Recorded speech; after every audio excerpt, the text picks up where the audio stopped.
ಪ್ರೀತಿಯ ವಿದ್ಯಾರ್ಥಿಗಳೇ, ನಾನು ಬಸವರಾಜು, ಸಮಾಜ ವಿಜ್ಞಾನ ಶಿಕ್ಷಕನಾಗಿ ಕರ್ನಾಟಕ ಪಬ್ಲಿಕ್ ಸ್ಕೂಲ್, ಕುವೆಂಪು ನಗರ, ಮೈಸೂರು ಇಲ್ಲಿ ಕರ್ತವ್ಯ ನಿರ್ವಹಿಸುತ್ತಿದ್ದೇನೆ. ವಿದ್ಯಾರ್ಥಿಗಳೇ, ಈ ಅವಧಿಯಲ್ಲಿ ನಾನು ನಿಮ್ಮೊಂದಿಗೆ ಒಂದು 40ರಿಂದ 50 ಅಂಕಗಳನ್ನು ಗಳಿಸೋದಕ್ಕೆ ಯಾವ ಅಧ್ಯಾಯಗಳನ್ನು ಹೆಚ್ಚು ಗಮನ ಕೊಡಬೇಕು ಮತ್ತು ಹೇಗೆ ಯಾವ ಪ್ರಶ್ನೆಗಳಿಗೆ ಹೆಚ್ಚು ಒತ್ತನ್ನು ನೀಡಬೇಕು, ಯಾವ ರೀತಿ ಓದಬೇಕು ಮುಂತಾದ ವಿಚಾರಗಳನ್ನು ನಿಮ್ಮ ಜೊತೆ ಹಂಚ್ಕೊಳ್ಳೋದಕ್ಕೆ ಬಯಸ್ತೀನಿ. ವಿದ್ಯಾರ್ಥಿಗಳೇ, ಮೊದಲನೇದಾಗಿ ನಮ್ಮ ಸಮಾಜ ವಿಜ್ಞಾನ ವಿಷಯದಲ್ಲಿ ಒಟ್ಟು 6 ವಿಭಾಗಗಳಿವೆ. ಇತಿಹಾಸ, ರಾಜ್ಯಶಾಸ್ತ್ರ, ಸಮಾಜಶಾಸ್ತ್ರ, ಭೂಗೋಳಶಾಸ್ತ್ರ, ಅರ್ಥಶಾಸ್ತ್ರ, ವ್ಯವಹಾರ ಅಧ್ಯಯನ. ಅದರಲ್ಲಿ ಇತಿಹಾಸ ವಿಭಾಗಕ್ಕೆ ಒಟ್ಟು 11 ಪ್ರಶ್ನೆಗಳು 25 ಅಂಕಗಳಿಗೆ ನಿಗದಿಪಡಿಸಲಾಗಿದೆ. ರಾಜ್ಯಶಾಸ್ತ್ರದಲ್ಲಿ 5 ಪ್ರಶ್ನೆಗಳು 11 ಅಂಕ, ಸಮಾಜಶಾಸ್ತ್ರದಲ್ಲಿ 5 ಪ್ರಶ್ನೆಗಳು 8 ಅಂಕ, ಭೂಗೋಳಶಾಸ್ತ್ರದಲ್ಲಿ 9 ಪ್ರಶ್ನೆಗಳು 22 ಅಂಕ, ಅರ್ಥಶಾಸ್ತ್ರದಲ್ಲಿ 4 ಪ್ರಶ್ನೆಗಳು 7 ಅಂಕ, ಹಾಗೆಯೇ ವ್ಯವಹಾರ ಅಧ್ಯಯನದಲ್ಲಿ 4 ಪ್ರಶ್ನೆಗಳು 7 ಅಂಕ. ಒಟ್ಟು 38 ಪ್ರಶ್ನೆಗಳು 80 ಅಂಕಗಳನ್ನು ನಿಗದಿಗೊಳಿಸಲಾಗಿದೆ. ವಿದ್ಯಾರ್ಥಿಗಳೇ, ನಾವು ಮೊದಲಿಗೆ ನಕ್ಷೆಗಳ ಕುರಿತು ತಿಳ್ಕೊಳ್ಳೋಣ. ಒಂದು ಬದಲಾವಣೆ ಈ ವರ್ಷ ಆಗಿದೆ. ಮೊದಲು ನಕ್ಷೆ ರಚನೆ ಮಾಡಿ ಅದರಲ್ಲಿ 4 ಸ್ಥಳಗಳನ್ನ ಕೊಡ್ತಾಯಿದ್ರು, 4 ಸ್ಥಳಗಳನ್ನು ಗುರುತಿಸಬೇಕಾಗಿತ್ತು. ಆದರೆ ಏನು ಬದಲಾವಣೆ ಆಗಿದೆ ಅಂದರೆ, ಈಗ ನಕ್ಷೆನ ಇಲಾಖೆಯಿಂದನೇ ಕೊಡಲಾಗ್ತದೆ. ಆ ಭಾರತದ ನಕ್ಷೆಯಲ್ಲಿ ಕೊಟ್ಟ 7 ಸ್ಥಳಗಳಲ್ಲಿ ಯಾವುದಾದರೂ 5 ಗುರುತಿಸೋದಕ್ಕೆ ಅವಕಾಶ ಮಾಡಿಕೊಟ್ಟಿದ್ದಾರೆ. ಮಕ್ಕಳ, ಇದು ನಾವು ಅಂಕ ಗಳಿಸೋದಕ್ಕೆ ಹೆಚ್ಚು ಉಪಕಾರಿಯಾಗಿದೆ. ಒಂದು ತಿಳ್ಕೊಳ್ಳಿ, ಭೂಗೋಳ ವಿಭಾಗದಲ್ಲಿ ಮಾತ್ರ ನಕ್ಷೆ ಸ್ಥಳಗಳು ಬರ್ತವೆ. ಇನ್ನುಳಿದ 5 ವಿಭಾಗದಿಂದ ಯಾವುದೇ ಸ್ಥಳಗಳು ಬರೋದಿಲ್ಲ. ಹಾಗಾಗಿ ಭೂಗೋಳ ಶಾಸ್ತ್ರದಲ್ಲಿ ಬರ್ತಕ್ಕಂತಹ ನಕ್ಷೆಗಳು ಅಂದರೆ ಪಠ್ಯಪುಸ್ತಕದಲ್ಲಿರುವ ನಕ್ಷೆಗಳು ಮತ್ತು ಆ ಪಾಠದ ಮಧ್ಯದಲ್ಲಿ ಬಂದಿರುವ ಸ್ಥಳಗಳನ್ನು ಗಮನಿಸಿದ್ರೆ ಸಾಕು. ಯಾವ್ಯಾವ್ದು ಇರ್ಬೋದು, ಕೆಲವು ನಿಮ್ಗೆ ಅನುಕೂಲ ಆಗುವಾಗ ಹೇಳ್ತೀನಿ. ಭೌಗೋಳಿಕ ಲಕ್ಷಣಗಳು.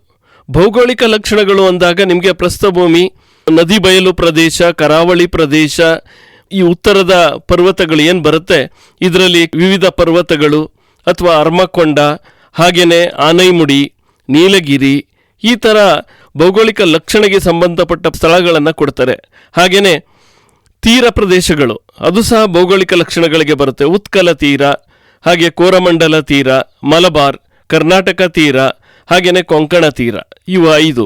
ಈ ರೀತಿ ಭೌಗೋಳಿಕ ಲಕ್ಷಣಗಳ ಅಧ್ಯಾಯ ಅಂದರೆ ಭೂಗೋಳ ಶಾಸ್ತ್ರದ ಮೊದಲ ಅಧ್ಯಾಯದಲ್ಲಿ ಬರ್ತಕ್ಕಂಥ ಸ್ಥಳಗಳಿಗೆ ಹೆಚ್ಚು ಗಮನವನ್ನು ಕೊಟ್ಟರೆ ಕನಿಷ್ಠ 2 ಸ್ಥಳಗಳು ಈ ಅಧ್ಯಾಯದಲ್ಲಿ ಕೊಡ್ತಾರೆ.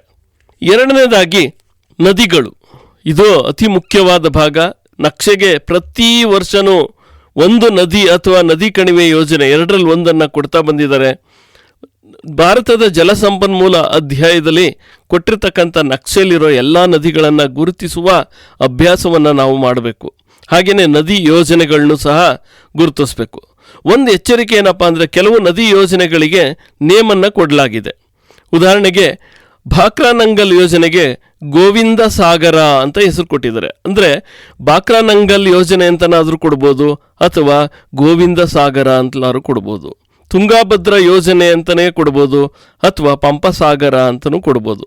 ಹಾಗೆಯೇ ಲಾಲ್ ಬಹದ್ದೂರ್ ಶಾಸ್ತ್ರಿ ಜಲಾಶಯ ಅಂತ ಕೊಡ್ಬೋದು ಅಥವಾ ಕೃಷ್ಣ ಮೇಲ್ದಂಡೆ ಯೋಜನೆ ಅಥವಾ ಆಲಮಟ್ಟಿ ಯೋಜನೆ. 3 ಸಹ ನಮ್ಮ ಆಲಮಟ್ಟಿ ಯೋಜನೆಗೆ ಸಂಬಂಧಪಟ್ಟದ್ದು. ಈ ರೀತಿ ಯಾವುದಾದ್ರೂ ಒಂದು ಹೆಸರನ್ನು ಕೊಡ್ತಾರೆ. ನಾವು ಎಲ್ಲದಕ್ಕೂ ಪ್ರಿಪೇರ್ ಆಗಿರಬೇಕು. ಮತ್ತು ನದಿ ಗುರುತಿಸುವಾಗ ಮಕ್ಕಳ ನೆನ್ಪಿಟ್ಕೊಳ್ಳಿ, ಒಂದು ಗೆರೆಯನ್ನು ಎಳೆಯೋದ್ರ ಮುಖಾಂತರ ನದಿ ಗುರುತಿಸ್ಬೇಕು. ಹಾಗೆ ಯೋಜನೆ ಗುರುತಿಸೋದಾದರೆ ನದಿಯನ್ನು ಗೆರೆಯ ಮುಖಾಂತರ ಎಳೆದು ಎಲ್ಲಿ ಆ ಯೋಜನೆ ಬರುತ್ತೋ ಅಲ್ಲಿ ಒಂದು ದಟ್ಟವಾದ ಅಡ್ಡಗೆರೆಯನ್ನು ಎಳೆಯೋದನ್ನು ಅಭ್ಯಾಸ ಮಾಡ್ಕೊಳ್ಬೇಕು. ಊರು ಸ್ಥಳಗಳನ್ನು ಹೇಳಬೇಕಾದ್ರೆ ಒಂದು ದಪ್ಪ ಚುಕ್ಕೆಯನ್ನು ಹಾಕಬೇಕು. ಕರಾವಳಿ ಪ್ರದೇಶಕ್ಕೆ ಎಲ್ಲಿ ಬರುತ್ತೋ ಆ ಭಾಗದಲ್ಲಿ ಒಂದು ಉದ್ದನೆಯ ಗೆರೆಯನ್ನು ಎಳಿಬೇಕು, ದಪ್ಪನಾಗಿರಬೇಕು ಆ ಗೆರೆ. ಮತ್ತು ಅಕ್ಷಾಂಶ ರೇಖಾಂಶಗಳು ಸಹ ಬರ್ಬೋದು. ಅಂದರೆ ಮುಖ್ಯವಾಗಿ 2 ಬರ್ತವೆ. ಒಂದು, ಭಾರತದ ಮಧ್ಯದಲ್ಲಿ ಹಾದು ಹೋಗಿರುವ ಪ್ರಮುಖ ಅಕ್ಷಾಂಶ ಕರ್ಕಟಕ ಸಂಕ್ರಾಂತಿ ವೃತ್ತ ಅಥವಾ 23.5 ಡಿಗ್ರಿ ಉತ್ತರ ಅಕ್ಷಾಂಶ ಅಂತ ಬರ್ಬೋದು. ಇನ್ನೊಂದು ರೇಖಾಂಶ ಅತಿ ಮುಖ್ಯವಾದದ್ದು, ಭಾರತದ ಮಧ್ಯದಲ್ಲಿ ಹಾದು ಹೋಗಿರುವ ರೇಖಾಂಶ ಅಥವಾ 82.5 ಡಿಗ್ರಿ ಪೂರ್ವ ರೇಖಾಂಶ ಅಥವಾ 82 ಡಿಗ್ರಿ 30 ನಿಮಿಷ ಪೂರ್ವರೇಖಾಂಶ ಅಂತಲೂ ಬರ್ಬೋದು. ನಾವು ಎಲ್ಲದಕ್ಕೂ ಸಿದ್ಧತೆ ಮಾಡ್ಕೊಂಡಿರಬೇಕು. ಇನ್ನು ಅತಿ ಮುಖ್ಯವಾದದ್ದು ನಕ್ಷೆಯಲ್ಲಿ ಅಂದಾಗ ಸಾರಿಗೆ ಸಂಪರ್ಕ ವ್ಯವಸ್ಥೆ ಅಧ್ಯಾಯದ್ದು. ಅದರಲ್ಲಿ ಅಂತಾರಾಷ್ಟ್ರೀಯ ವಿಮಾನ ನಿಲ್ದಾಣಗಳು, ಅದರಲ್ಲಿ ಪ್ರಮುಖವಾಗಿರೋವು ಉದಾಹರಣೆಗೆ ಕೆಂಪೇಗೌಡ ಅಂತಾರಾಷ್ಟ್ರೀಯ ವಿಮಾನ ನಿಲ್ದಾಣ ಬೆಂಗಳೂರು, ಹಾಗೆಯೇ ಸುಭಾಷ್ ಚಂದ್ರ ಬೋಸ್ ಅಂತಾರಾಷ್ಟ್ರೀಯ ವಿಮಾನ ನಿಲ್ದಾಣ ಕೋಲ್ಕತ್ತಾ, ಇಂದಿರಾ ಗಾಂಧಿ ಅಂತಾರಾಷ್ಟ್ರೀಯ ವಿಮಾನ ನಿಲ್ದಾಣ ಅದನ್ನು ನಾವು ದೆಹಲಿ, ಹೀಗೆ ಅವುಗಳಿಗೆ ಕೊಟ್ಟಿರ್ತಕ್ಕಂಥ ಹೆಸರು ಮತ್ತು ಸ್ಥಳಗಳನ್ನು ನಾವು ಗುರುತಿಸೋದನ್ನ ಅಭ್ಯಾಸ ಮಾಡ್ಕೊಂಡಿರಬೇಕು. ಹಾಗೆಯೇ ಬಂದರುಗಳು ಅನ್ನುವಾಗ ನಮ್ಮಲ್ಲಿ ಮುಖ್ಯವಾಗಿ ಅರಬ್ಬಿ ಸಮುದ್ರ ತೀರದಲ್ಲಿರುವ ಬಂದರುಗಳು ಮತ್ತು ಬಂಗಾಳ ಕೊಲ್ಲಿಯ ತೀರದಲ್ಲಿರುವ ಬಂದರುಗಳನ್ನ ನೆನ್ಪಿಟ್ಕೊಳ್ಬೇಕು. ಇಲ್ಲಿ ಕನ್ಫ್ಯೂಸ್ ಏನು ಮಾಡ್ಕೊಳ್ತೀವಿ ನಾವು ಅಂದರೆ, ಪೂರ್ವ ತೀರದ ಬಂದರು ಇದು 2 ಅಂಕದ ಪ್ರಶ್ನೆ ಬರ್ಬೋದು, ಹಾಗೆ ಪಶ್ಚಿಮ ತೀರದ ಬಂದರು ಪಟ್ಟಿ ಮಾಡಿ ಅಂತಲೂ ಬರ್ಬೋದು, ನಕ್ಷೆಲ್ಲೂ ಬರ್ಬೋದು. ನಾವು ಕನ್ಫ್ಯೂಸ್ ಆಗಬಾರ್ದು. ಪೂರ್ವ ಪಶ್ಚಿಮ, ಬಂಗಾಳ ಕೊಲ್ಲಿ ಅಂದ ತಕ್ಷಣ ಪೂರ್ವ ಭಾಗ ನೆನ್ಪಿಟ್ಕೊಳ್ಬೇಕು, ಪಶ್ಚಿಮ ಅಂದ ತಕ್ಷಣ ನಾವು ಅರಬ್ಬಿ ಸಮುದ್ರ ತೀರವನ್ನು ನೆನ್ಪಿಟ್ಕೊಳ್ಬೇಕು. ಅಲ್ಲಿ ಕೋಲ್ಕತ್ತಾ, ಹಾಲ್ದಿಯಾ, ಪಾರಾದೀಪ್, ವಿಶಾಖಪಟ್ಟಣ, ಎನ್ನೋರ್, ಚೆನ್ನೈ, ಹಾಗೆಯೇ ತೂತುಕುಡಿ ಇವು ಪ್ರಮುಖ ಬಂದರುಗಳು. ಈ ಬಂದರುಗಳಿಗೆ ಕೆಲವಕ್ಕೆ ಹೆಸರನ್ನ ಕೊಟ್ಟ, ಉದಾಹರಣೆಗೆ ನಾವು ಕೋಲ್ಕತ್ತಾ ಬಂದರನ್ನು ಚಹಾದ ಬಂದರು ಅಂತ ಕರಿತೀವಿ. ಹಾಗೆ ಪಶ್ಚಿಮ ತೀರದ ಬಂದರು ಅಲ್ಲಿ ಕಾಂಡ್ಲಾ, ಮುಂಬೈ, ನವಶೇವಾ, ಹಾಗೆಯೇ ಮರ್ಮಗೋವಾ, ನವಮಂಗಳೂರು, ಕೊಚ್ಚಿ ಇವುಗಳನ್ನ ಹೇಗೆ ನೆನ್ಪಿಟ್ಕೊಳ್ಳೋದು? ಇದೊಂದು ದೊಡ್ಡ ಪ್ರಶ್ನೆ. ಸ್ಥಳಗಳಾಗಿರಲಿ ಬಂದರುಗಳಾಗಿರಲಿ ನೆನ್ಪಿಟ್ಕೊಳ್ಳೋಕೆ ಕಷ್ಟ ಆಗುತ್ತೆ. ಹೆಚ್ಚು ಸ್ಥಳಗಳಿವೆ ಅಂದರೆ ನಾವೊಂದು ಪಟ್ಟಿ ಮಾಡ್ಕೊಳ್ಬೇಕು. ಕರ್ನಾಟಕದಲ್ಲಿ ಪ್ರಮುಖ ಸ್ಥಳಗಳು ಯಾವ್ಯಾವು? ನಮ್ಮ ಕರ್ನಾಟಕ ಭಾರತದಲ್ಲಿ ಯಾವ ಭಾಗದಲ್ಲಿ ಬರುತ್ತೆ ಗೊತ್ತು ನಮಗೆ. ಹಾಗೆಯೇ ನಾವು ಪಶ್ಚಿಮ ಬಂಗಾಳದಲ್ಲಿ ಬರುವ ಪ್ರಮುಖ ಸ್ಥಳಗಳು, ಹಾಗೆಯೇ ಒಡಿಸ್ಸಾದಲ್ಲಿ ಬರ್ತಕ್ಕಂಥ, ಹೀಗೆ ರಾಜ್ಯವಾರು ನಾವು ಸ್ಥಳಗಳನ್ನು ಪಟ್ಟಿ ಮಾಡಿಟ್ಕೊಂಡು ಕನಿಷ್ಠ ಆ ರಾಜ್ಯದಲ್ಲಾದರೂ ಗುರುತಿಸಿದ್ರೆ ನಮಗೆ ಅಂಕಗಳು ದೊರೆಯುತ್ತೆ. ಮಕ್ಕಳ, ತಾವೆಲ್ಲರೂ ಇದನ್ನು ಪ್ರಾಕ್ಟೀಸ್ ಮಾಡಬೇಕು. ನೆಕ್ಸ್ಟು ಅಣುಶಕ್ತಿ ಕೇಂದ್ರಗಳ ಬಗ್ಗೆನೂ ನಕ್ಷೆಯಲ್ಲಿ ಗುರುತಿಸೋದಕ್ಕೆ ಕೇಳ್ಬೋದು. ತಾರಾಪುರ, ನರೋರ, ರಾಣಾ ಪ್ರತಾಪ ಸಾಗರ, ಕೈಗಾ, ಈ ರೀತಿ ಇವುಗಳನ್ನ ನಾವು ಗುರುತಿಸೋದನ್ನ ಅಭ್ಯಾಸ ಮಾಡೋದು ತುಂಬ ಸೂಕ್ತ. ಇನ್ನು ಕೈಗಾರಿಕಾ ಕೇಂದ್ರಗಳು ಜಮ್ಶೆಡ್ಪುರ, ಬರ್ನಾಪುರ, ದುರ್ಗಾಪುರ, ಭದ್ರಾವತಿ, ದಾವಣಗೆರೆ, ಈ ಥರ ಕೈಗಾರಿಕಾ ಕೇಂದ್ರಗಳನ್ನು ಸಹ ಕೇಳುವ ಸಾಧ್ಯತೆ ಇದೆ. ಅದಲ್ಲದೆ ಪಠ್ಯದೊಳಗಿನ ಸ್ಥಳಗಳನ್ನು ಸಹ ಕೇಳ್ಬೋದು. ನಕ್ಷೆಯಲ್ಲಿ ಬಂದಿರಲ್ಲ, ನಿಮ್ಮ ಪಠ್ಯಪುಸ್ತಕದಲ್ಲಿ ಕೆಲವು ಭೂಗೋಳ ವಿಭಾಗದಲ್ಲಿ ನಕ್ಷೆಗಳನ್ನ ನೀಡಿರ್ತಾರೆ, ಆದರೆ ಆ ನಕ್ಷೆಯಲ್ಲಿ ಇಲ್ಲದೇ ಇರೋ ಸ್ಥಳ ಆದರೆ ಪಠ್ಯದಲ್ಲಿ ಬಂದಿರುತ್ತೆ. ಉದಾಹರಣೆಗೆ ರೋಯ್ಲಿ, ಹಾಗೆಯೇ ಮಾಸಿನ್ ರಾಮ್, ಡ್ರಾಸ್, ಈ ರೀತಿ ಪಠ್ಯದೊಳಗಿನ ಕೆಲವು ಸ್ಥಳಗಳು ಬರ್ತವೆ, ಅದನ್ನು ಗುರುತಿಸಿ ಅಂತ ಕೇಳ್ಬೋದು. ಹಾಗಾಗಿ ನಾವು ಎಲ್ಲ ವಿಭಾಗದಲ್ಲೂ ಪ್ರಿಪೇರ್ ಆಗೋದು ಒಳ್ಳೆಯದು. 5ಕ್ಕೆ 5 ಅಂಕಗಳನ್ನು ನಕ್ಷೆ ಗುರುತಿಸೋದ್ರಲ್ಲಿ ಪಡೆಯೋದಕ್ಕೆ ನಾವು ಸಿದ್ಧತೆ ಮಾಡ್ಕೊಳ್ಳೋಣ. ಇನ್ನು 1 ಅಂಕದ ಪ್ರಶ್ನೆಗಳು, ಅದರಲ್ಲಿ ಬಹು ಆಯ್ಕೆ ಪ್ರಶ್ನೆಗಳು ಅಥವಾ ಒಂದು ಪದ ಬಾರ್ ವಾಕ್ಯದಲ್ಲಿ ಉತ್ತರಿಸಿ ಅನ್ನೋ ಪ್ರಶ್ನೆಗಳು ಪರೀಕ್ಷೆಯಲ್ಲಿ ಕೇಳಬಹುದು. ಅದರಲ್ಲಿ ನೆನ್ಪಿಟ್ಕೊಳ್ಳೋ ಸ್ವಲ್ಪ ಕಷ್ಟ ಆಗ್ತದೆ, ಯಾಕೆಂದರೆ 8 ಬಹು ಆಯ್ಕೆ ಪ್ರಶ್ನೆಗಳು, ಒಂದು ವಾಕ್ಯ ಅಥವಾ ಪದಕ್ಕೆ 8 ಅಂಕಗಳು ನಿಗದಿಗೊಳಿಸಿರ್ತಾರೆ. ಆದರೆ ಕಡಿಮೆ ಏನು ಅಂಕ ಅಲ್ಲ, 8 8 16 ಅಂಕಗಳಾಗ್ತವೆ. ಆದರೆ ನಾವು ಈ ಕಡೆ ಗಮನ ಕೊಡಬೇಕು. ಅದು ತುಂಬ ಅಂಶಗಳನ್ನ ನೆನ್ಪಿಟ್ಕೊಳ್ಳೋದು ಕಷ್ಟ ಆಗುತ್ತೆ. ಸುಮಾರು 150ಕ್ಕೂ ಹೆಚ್ಚು ಪ್ರಶ್ನೆಗಳನ್ನು ನಾವು ರಚನೆ ಮಾಡ್ಬೋದು ಈ ಒಂದು ವಾಕ್ಯದ ಪ್ರಶ್ನೆಗಳಿಗೆ. ಆದರೆ ನಾವು ಒಂದು 40ರಿಂದ 50 ಅಂಕಗಳನ್ನ ಗಳಿಸೋದಕ್ಕೆ ಏನೇನು ಮಾಡ್ಕೊಂಡ್ರೆ ನಾವು ಕನಿಷ್ಠ ಅಷ್ಟಾದರೂ ಅಂಕಗಳನ್ನ ಗಳಿಸ್ಬೋದು ಅನ್ನೋದ್ರ ಬಗ್ಗೆ ನಾವು ಈಗ ತಿಳ್ಕೊಳ್ಳೋಣ. ಮೊದಲನೇದಾಗಿ ಒಪ್ಪಂದಗಳು.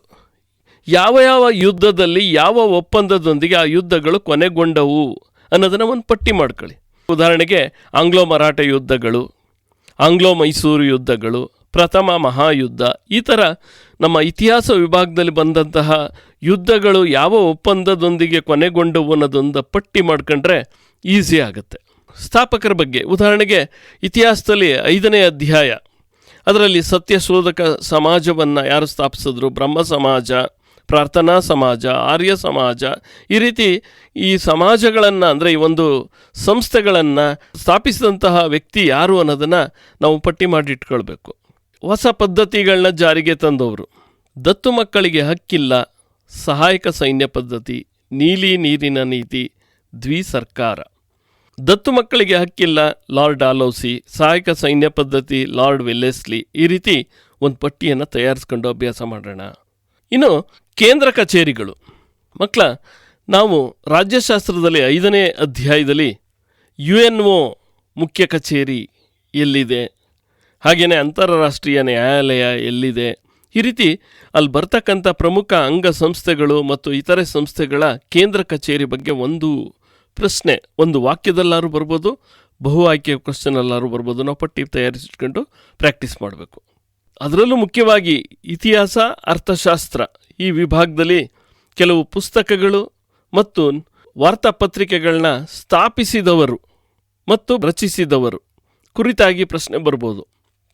ಉದಾಹರಣೆಗೆ ಗುಲಾಮಗಿರಿ ಪುಸ್ತಕ ರಚನಾಕಾರರು ಯಾರು, ಹಾಗೆಯೇ ನ್ಯೂ ಇಂಡಿಯಾ ಪತ್ರಿಕೆ ಆರಂಭಿಸಿದವರು ಯಾರು, ಈ ರೀತಿಯ ಪ್ರಶ್ನೆಗಳು ಬರ್ಬೋದು. ಅದನ್ನು ಸಹ ನಾವು ಪಟ್ಟಿ ಮಾಡ್ಕೊಳ್ಬೇಕು. ಸಂವಾದ ಕೌಮುದಿ, ನ್ಯೂ ಇಂಡಿಯಾ, ಗುಲಾಮಗಿರಿ ಈ ರೀತಿಯ ಪುಸ್ತಕ ಮತ್ತು ಪತ್ರಿಕೆಗಳ ಸ್ಥಾಪಕರು, ರಚನಾಕಾರರು ಯಾರು ಅನ್ನೋದೊಂದು ಪಟ್ಟಿ ತಯಾರಿಸಿಟ್ಕೊಳ್ಳೋಣ. ಪಿತಾಮಹರುಗಳು, ಇದ್ರ ಬಗ್ಗೆನೂ ಪ್ರಶ್ನೆ ಒಂದು ಬರಬಹುದು. ಹಸಿರು ಕ್ರಾಂತಿಯ ಪಿತಾಮಹ, ಭಾರತದ ಯೋಜನೆಯ ಪಿತಾಮಹ, ಮತ್ತು ನಮ್ಮ ಸಾರ್ವಜನಿಕ ಆಡಳಿತದ ಪಿತಾಮಹ. ಪ್ರಶ್ನೆಗಳು ಪಿತಾಮಹರ ಕುರಿತಾಗಿ ಬರೋ ಸಾಧ್ಯತೆ ಇದೆ, ಅದನ್ನು ಪಟ್ಟಿ ಮಾಡ್ಕೊಳ್ಳೋಣ. ಇನ್ನೊಂದು ಅಂಶ ಸಂವಿಧಾನದ ವಿಧಿಗಳು. ಈಗ ಬಾಲಕಾರ್ಮಿಕ ಪದ್ಧತಿಯನ್ನು ನಿಷೇಧ ಮಾಡಿರುವ ವಿಧಿ ಯಾವುದು, ಹಾಗೆಯೇ ಶಿಕ್ಷಣವನ್ನು ಮೂಲಭೂತ ಹಕ್ಕನ್ನಾಗಿಸಿರುವ ವಿಧಿ ಯಾವುದು, ಈ ರೀತಿಯ ಪ್ರಶ್ನೆಗಳನ್ನು ನಾವು ಪಟ್ಟಿ ಮಾಡಿಟ್ಕೊಂಡು ಅಭ್ಯಾಸ ಮಾಡಬೇಕು. ಪ್ರಮುಖ ದಿನಾಚರಣೆಗಳು: ವಿಶ್ವ ಗ್ರಾಹಕರ ದಿನ, ಮಾನವ ಹಕ್ಕುಗಳ ದಿನ, ಯಾವಾಗ ಇದನ್ನು ನಾವು ಆಚರಣೆ ಮಾಡ್ತೀವಿ ಅದನ್ನು ಸಹ ತಿಳ್ಕೊಂಡಿರಬೇಕು. ಕೆಲವು ಘಟನೆಗಳ ಬಗ್ಗೆನೂ ಸಹ 1 ಅಂಕದ ಪ್ರಶ್ನೆಗಳು ಅಥವಾ ಒಂದು ವಾಕ್ಯದ ಪ್ರಶ್ನೆಗಳು ಬಹು ಆಯ್ಕೆಯಲ್ಲಾರು ಬರ್ಬೋದು, ಒಂದು ವಾಕ್ಯದಲ್ಲಾರು ಬರ್ಬೋದು.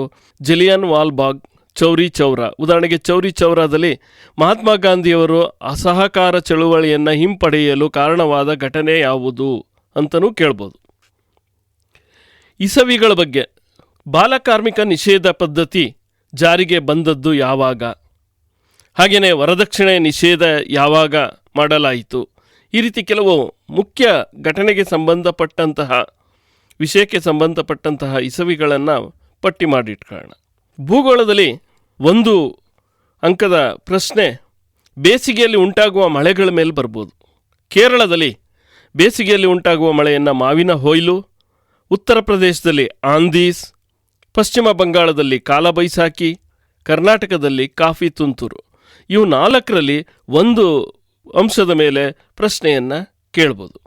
ಅವುಗಳನ್ನ ಪಟ್ಟಿ ಮಾಡಿಟ್ಕೊಂಡು ನಾವು ಅಭ್ಯಾಸ ಮಾಡಬೇಕು. ಕಾರಣಗಳ ಮೇಲೂ ಸಹ ಒಂದು ವಾಕ್ಯದ ಪ್ರಶ್ನೆ ಬರೋ ಸಾಧ್ಯತೆ ಇದೆ. 2 ಅಂಕ, 3 ಅಂಕ, 4 ಅಂಕ, 4 ವಿಭಾಗದಲ್ಲೂ ಬರ್ಬೋದು ಇದು. ಆದರೆ 1 ಅಂಕದಲ್ಲಿ ಏನು ಬರ್ಬೋದು? ವೆಲ್ಲೆಸ್ಲಿ ರಾಜೀನಾಮೆಗೆ ಕಾರಣವೇನು, ಚಂಡಮಾರುತ ಉಂಟಾಗಲು ಕಾರಣವೇನು, ಈ ರೀತಿಯ 1 ಅಂಕದ ಪ್ರಶ್ನೆ ಬರೋ ಸಾಧ್ಯತೆ ಇದೆ. ಹಾಗೆಯೇ ಸೂಕ್ತ ಬ್ಯಾಂಕ್ ಖಾತೆಗಳು. ಈಗಾಗಲೇ ನಮಗೆ ಗೊತ್ತು, ಬ್ಯಾಂಕ್ ಖಾತೆಗಳ ವಿಧಗಳಲ್ಲಿ ಉಳಿತಾಯ ಖಾತೆ, ಚಾಲ್ತಿ ಖಾತೆ, ಆವರ್ತ ಠೇವಣಿ ಖಾತೆ, ನಿಶ್ಚಿತ ಠೇವಣಿ ಖಾತೆ. ಇವುಗಳ ಮೇಲೆ ಒಂದು ಪ್ರಶ್ನೆ ಬರ್ಬೋದು.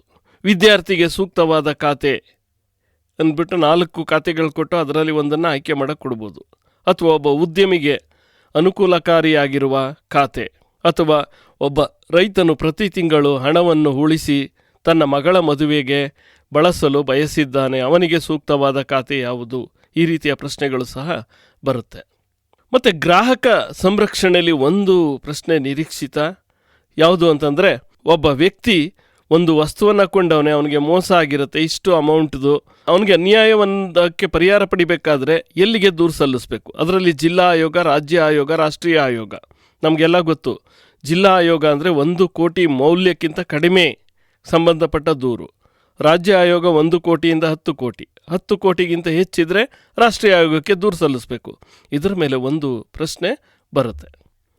ಹಾಗೆಯೇ ಪ್ರತ್ಯಕ್ಷ ಪರೋಕ್ಷ ತೆರಿಗೆ.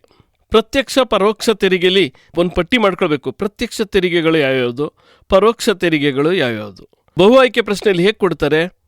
ಕೆಳಗಿನವುಗಳಲ್ಲಿ ಪ್ರತ್ಯಕ್ಷ ತೆರಿಗೆಗೆ ಉದಾಹರಣೆ ಅಂತ ಕೊಟ್ಬಿಟ್ಟು 1 ಪ್ರತ್ಯಕ್ಷ ತೆರಿಗೆ ಕೊಟ್ಟು ಇನ್ನು 3 ಪರೋಕ್ಷ ತೆರಿಗೆ ಕೊಡ್ತಾರೆ. ಹಾಗಾಗಿ ನಾವು ಇದನ್ನು ತಿಳ್ಕೊಂಡಿರಬೇಕು.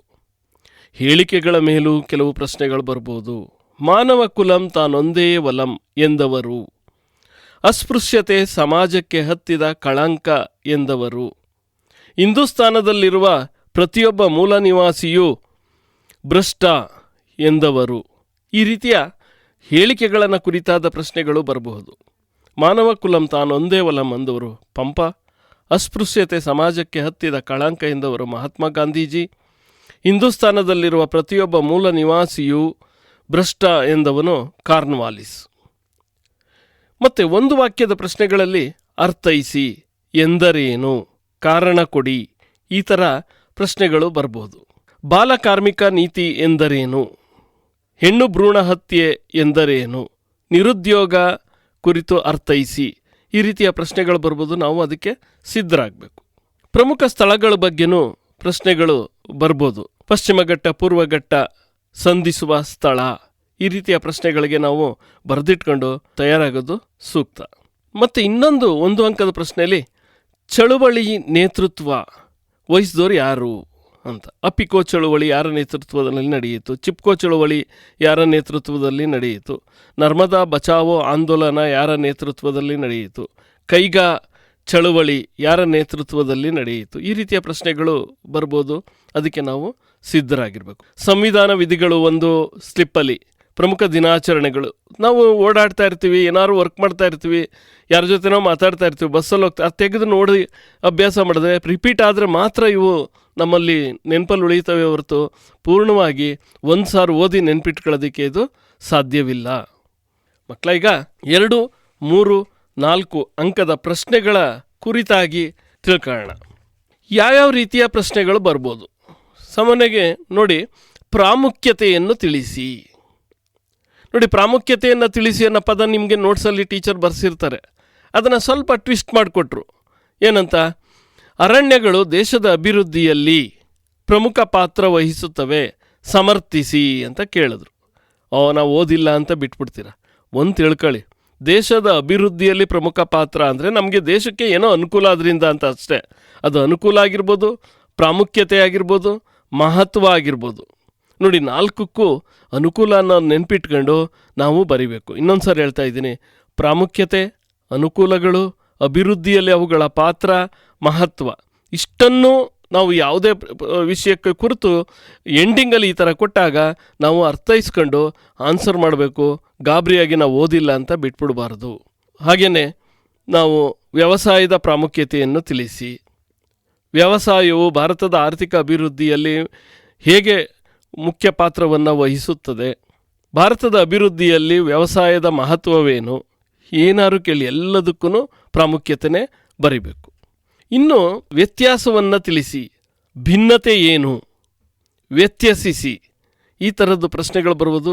ಹೆಚ್ಚಿನ ಭಾಗ ಇದು ಭೂಗೋಳ, ಅರ್ಥಶಾಸ್ತ್ರ, ವ್ಯವಹಾರ ಅಧ್ಯಯನದಲ್ಲಿ ವ್ಯತ್ಯಾಸ ಕುರಿತಾದ ಪ್ರಶ್ನೆಗಳು ಬರ್ಬೋದು. ವ್ಯತ್ಯಾಸ, ಭಿನ್ನತೆ, ವ್ಯತ್ಯಸಿಸಿ ಮೂರೂ ಒಂದೇ ಅರ್ಥವನ್ನು ಹೊಂದಿದೆ. ಪಶ್ಚಿಮ ಘಟ್ಟ, ಪೂರ್ವಘಟ್ಟಗಳ ನಡುವಿನ ವ್ಯತ್ಯಾಸವೇನು, ಪಶ್ಚಿಮ ಕರಾವಳಿ, ಪೂರ್ವ ಕರಾವಳಿಗಳ ನಡುವಿನ ವ್ಯತ್ಯಾಸವೇನು, ಹಾಗೆಯೇ ವೈಯಕ್ತಿಕ ಹಣಕಾಸು, ಸಾರ್ವಜನಿಕ ಹಣಕಾಸುಗಳ ನಡುವಿನ ವ್ಯತ್ಯಾಸವೇನು, ಹಾಗೆ ಕೆಂಪು ಮಣ್ಣು, ಕಪ್ಪು ಮಣ್ಣುಗಳ ನಡುವಿನ ವ್ಯತ್ಯಾಸವೇನು, ಚಾಲ್ತಿ ಖಾತೆ ಮತ್ತು ಉಳಿತಾಯ ಖಾತೆಗಳ ನಡುವಿನ ವ್ಯತ್ಯಾಸವೇನು, ಅಥವಾ ವ್ಯತ್ಯಸಿಸಿ, ಭಿನ್ನತೆ ತಿಳಿಸಿ, ಏನೇ ಕೇಳಲಿ ಆ ವ್ಯತ್ಯಾಸಗಳನ್ನ ಬರಿಬೇಕು. ಹೇಗೆ ಬರಿಬೇಕು? 2 ಪಟ್ಟಿಗಳನ್ನು ತಯಾರಿಸಬೇಕು. ಉದಾಹರಣೆಗೆ ಕಪ್ಪು ಮಣ್ಣು, ಕೆಂಪು ಮಣ್ಣು ಅಂತ ಕೊಟ್ಟರೆ, ಕಪ್ಪು ಮಣ್ಣು ಅನ್ನೋದು ಒಂದು ಪಟ್ಟೀಲಿ ಬರಲಿ, ಕೆಂಪು ಮಣ್ಣು ಅನ್ನೋದು ಒಂದು ಪಟ್ಟೀಲಿ ಬರಲಿ. ಕೆಂಪು ಮಣ್ಣಿನ ಲಕ್ಷಣ 2 ಬರೀರಿ, ಕಪ್ಪು ಮಣ್ಣಿನ ಲಕ್ಷಣವನ್ನು 2 ಬರೀರಿ. 2 ಅಂಕದ ಪ್ರಶ್ನೆಗಳಾಗಿದ್ದರೆ. 3 ಅಂಕದ ಪ್ರಶ್ನೆಗಳಾಗಿದ್ದರೆ ಕೆಂಪು ಮಣ್ಣಿನ 3 ಲಕ್ಷಣಗಳನ್ನ ಬರಿಬೇಕು, ಕಪ್ಪು ಮಣ್ಣಿನ 3 ಲಕ್ಷಣಗಳನ್ನ ಬರಿಬೇಕು. ಹೀಗೆ 3, 3 ಅಂದಾಗ 6 ಅಂಶಗಳಾಗ್ತವೆ. ಆಗ 3 ಅಂಕಗಳನ್ನು ಪಡೆಯೋದಕ್ಕೆ ಅನುಕೂಲ ಆಗ್ತದೆ. ನಾವು ವ್ಯಾಲ್ಯೂಯೇಷನ್ ಮಾಡುವಾಗ ಗಮನಿಸಿದ್ದು ಏನಪ್ಪ ಅಂದರೆ, ವ್ಯತ್ಯಾಸ ತಿಳಿಸಿ ಅನ್ನುವಾಗ ಪಶ್ಚಿಮ ಘಟ್ಟ, ಪೂರ್ವಘಟ್ಟ, ಕಪ್ಪು ಮಣ್ಣು, ಕೆಂಪು ಮಣ್ಣು ಅನ್ನುವಾಗ ಎಲ್ಲ ಕಲ್ತಿರ್ತೀರ.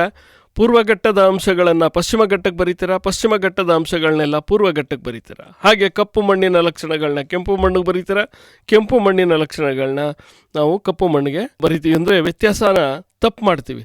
ಹಾಗಾಗಿ ಫಸ್ಟ್ ಕ್ಲಿಯರ್ ಮಾಡ್ಕೊಳ್ಬೇಕು. ಪೂರ್ವಘಟ್ಟದ ಅಂಶಗಳ್ಯಾವುವು, ಪಶ್ಚಿಮ ಘಟ್ಟದ ಅಂಶಗಳ್ಯಾವುವು, ಕಪ್ಪು ಮಣ್ಣಿನ ಅಂಶಗಳ್ಯಾವುವು, ಕೆಂಪು ಮಣ್ಣಿನ ಅಂಶಗಳ್ಯಾವುವು ಅನ್ನೋದನ್ನು ಪದೇ ಪದೇ ಅದನ್ನು ಅಭ್ಯಾಸ ಮಾಡಿ ಆಯಾ ಭಾಗದಲ್ಲೇ ಬರೆದ್ರೆ ಮಾತ್ರ ಅಂಕ ಸಿಗುತ್ತೆ. ನಾವು ಬದಲಾಯಿಸಿದ್ರೆ ಕಲ್ತಿದ್ದು ಅಂಕಗಳನ್ನು ಕಳ್ಕೊಳ್ತೀವಿ. ಇನ್ನು ಕೆಲವು ಪ್ರಶ್ನೆಗಳು ಸಮರ್ಥಿಸಿ, ಪುಷ್ಟೀಕರಿಸಿ, ನಿರೂಪಿಸಿ ಅಂತ ಬರುತ್ತೆ ನೋಡಿ. ಪ್ರಾಮುಖ್ಯತೆ, ಅನುಕೂಲ, ಅಭಿವೃದ್ಧಿಯಲ್ಲಿ ಅವುಗಳ ಪಾತ್ರ ಇವುಗಳನ್ನೆಲ್ಲ ಹೇಳಿದ್ರು. ಅದನ್ನು ಒಂದು ಹೇಳಿಕೆ ರೂಪದಲ್ಲಿ ಕೊಟ್ಟು ಕೈಗಾರಿಕೆಗಳು ದೇಶದ ಅಭಿವೃದ್ಧಿಯಲ್ಲಿ ಮುಖ್ಯ ಪಾತ್ರವನ್ನು ವಹಿಸುತ್ತವೆ.